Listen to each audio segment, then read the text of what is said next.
guys, Steve from Steve's Home Cooking. Oh, got a show in the other room.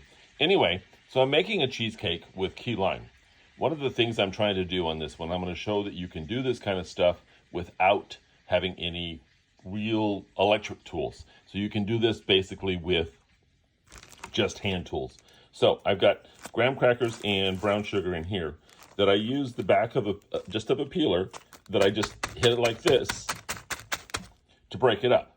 So now I'm cooking some butter, so hold on. All right, so what I'm using is 2 of the whipped creams. You could do a couple of cubes, or actually 3 cubes, and let it soften, but I find the whipped one to be a little easier to use, and you don't have to let it sit out so long.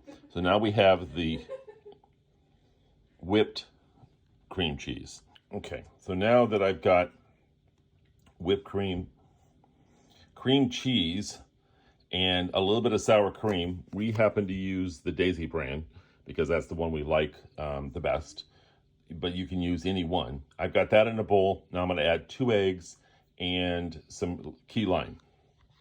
All right, so now that we've mixed that, I'm adding key lime juice.